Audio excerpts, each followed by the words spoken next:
Shalom, selamat pagi. Sate pagi hari ini kita masih membahas doa Bapa kami dengan tema Engkaulah yang empunya kerajaan dan kuasa, dan subtema jangan mencari kemuliaan manusia. Waktu lahir hidup bayi Yesus mulai berkait dengan istilah kemuliaan. Waktu Yesus lahir pada malam itu, malaikat berkata, "Mulia bagi Allah di tempat yang maha tinggi."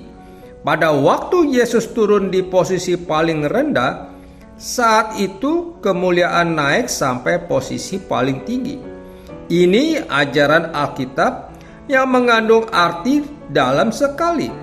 Kalau dia adalah seseorang berbobot yang rela merendahkan diri, makin dia merendahkan diri, makin dia memuliakan Tuhan.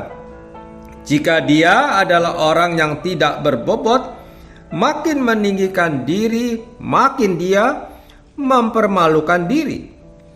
Orang yang tidak jujur, yang tidak ada pengetahuannya, maunya sombong, membual, dan congkak. Makin dia membual, makin dia malu. Perbedaan setan dan Yesus Kristus adalah setan yang rendah ingin menjadi paling tinggi. Pada akhirnya dirobohkan oleh Tuhan. Yesus Kristus adalah yang paling tinggi, tapi ia merendahkan diri. Akhirnya diangkat tinggi oleh Tuhan. Yesus Kristus meskipun sama seperti Allah, tetapi dia rela mengosongkan diri, dan akhirnya Allah mengangkat dia lebih tinggi dari siapapun. Ini ada dalam Alkitab di Filipi 2 dan Kolose 1. Yesus menjadi manusia, turun dari sorga sampai lahir di palungan. Tuhan meninggikan dia lebih tinggi dari semua malaikat, lebih tinggi dari semua yang paling tinggi, kecuali Allah sendiri. Itu namanya kemuliaan bukan dari manusia. Begitu banyak orang ingin kemuliaan dari manusia. Kalau dipuji orang senang, kalau diangkat oleh presiden senang. Engkau perlu mengerti kalimat Yesus bahwa barang siapa mencari kemuliaan dari manusia, manusia ini bukan manusia sejati. Tuhan tidak akan ingat kamu. Kemuliaan yang engkau raih juga tidak akan bernilai, dan ketenaranmu akan segera dihancurkan oleh zaman yang lain. Saya sering memberikan contoh ayah dari Felix Mendelssohn Bartholdy. Kakeknya bernama Moses Mendelssohn, ayahnya bernama Abraham Mendelssohn. Kakeknya seorang filsuf, ayahnya bankir, dia sendiri musikus. Siapa yang pernah mendengar nama Moses Mendelssohn? Sedikit sekali. Siapa yang tahu Felix Mendelssohn? Banyak sekali, karena banyak yang mendengarkan lagunya. Tahu lagu Natal Gita Surga Bergema? Lagu yang begitu indah ini ditulis oleh dia, tapi dia sampai mati mengatakan lagu itu tidak layak menjadi lagu memuji Tuhan. Rendah hati sekali. Siapa bisa menulis lagu seindah itu? Tetapi kenapa dia rendah hati? Karena dia tidak pernah mau memuliakan diri. Siapa yang tahu Abraham Mendelssohn? Tidak ada yang tahu. Kenapa? Dia paling kaya, tapi saling tidak diingat. Anaknya paling miskin, tetapi paling diingat karena anaknya menjadi berkat bagi beratus-ratus juta manusia dengan musik. Dunia selalu tidak mengingat orang paling tidak hormat dan kaya, khususnya mereka yang hanya mementingkan diri. Dunia selalu mengingat orang yang rela mengorbankan diri menjadi berkat bagi manusia yang lain, karena mereka menyangkal diri. Yesus dimuliakan untuk kedua kali oleh Tuhan ketika mengatakan, "Inilah anak yang kukasihi, kepadanyalah aku berkenan." dengarkanlah dia. Yesus tidak pernah memuliakan diri. Yesus memuliakan Tuhan, dan kemuliaan yang diberikan Yesus kepada Tuhan adalah melalui penyangkalan, penderitaan, dan melalui pengabdian yang sungguh-sungguh berkorban. Yesus dipermuliakan 2 kali. Pertama, waktu dia dibaptiskan. Kedua, waktu dia bertransfigurasi di atas gunung. Yesus juga pernah berkata, "Bapa, muliakanlah namamu." Setelah itu langsung ada suara keras berkata, "Aku telah memuliakannya dan aku akan memuliakannya lagi." Mengapa begitu spontan? Mengapa Yesus baru bicara, Allah langsung menjawab? Ingat, Yesus tidak minta dipermuliakan oleh Herodes. Yesus tidak minta dipermuliakan oleh Pilatus. Yesus tidak pernah dipermuliakan oleh Kayafas. Yesus tidak pernah minta kemuliaan dari manusia. Kemuliaan itu ada 3 sumber. Pertama, dari manusia. Kedua, dari setan. Ketiga, dari Allah. Dari setan ada investasinya membuat engkau senang, sesudah itu seluruh kerohanianmu dihancurkan dan nama Tuhan dihancurkan sekaligus. Kemuliaan dari setan harus kita tolak. Yesus menolak semua penawaran kemuliaan dari dunia.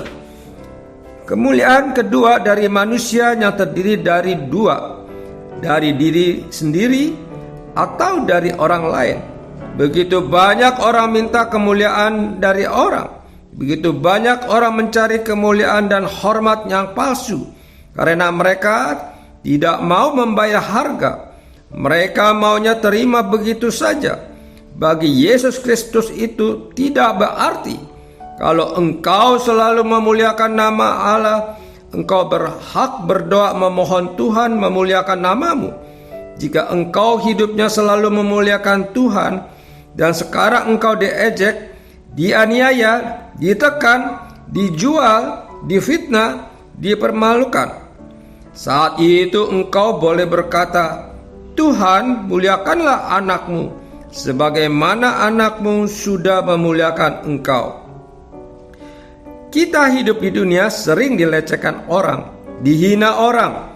Saya terlebih lagi, waktu saya mendirikan gereja reform, orang mulai melihat gereja seperti ini dibutuhkan.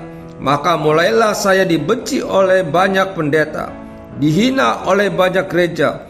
Lalu orang yang dulu kawan baik semua meninggalkan saya. Saya tidak perlu saya berkata, "Tuhan, saya tahu gereja reform diperlukan bukan untuk saya. Saya sudah cukup dikenal.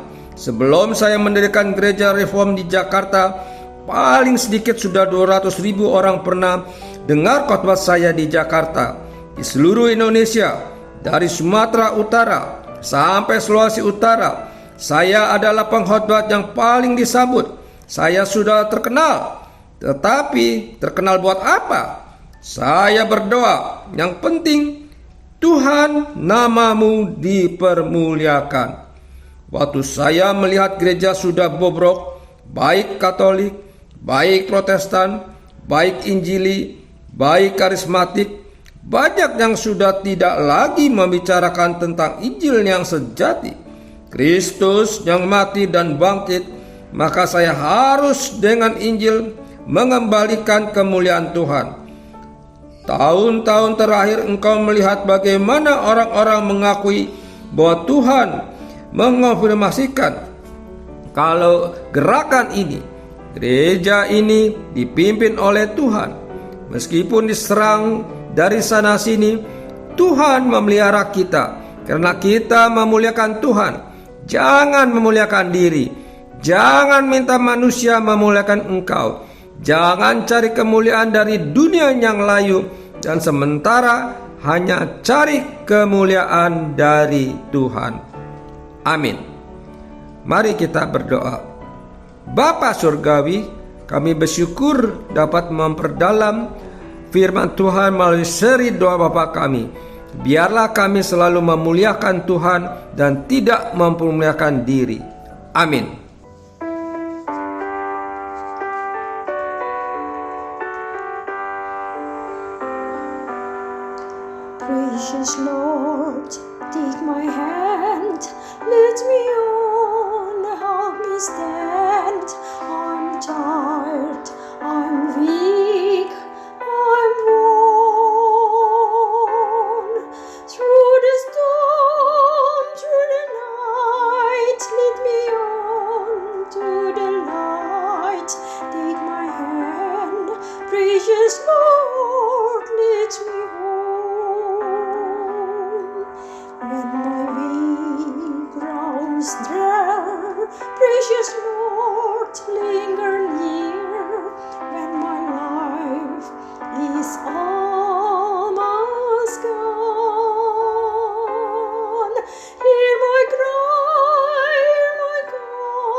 seluruh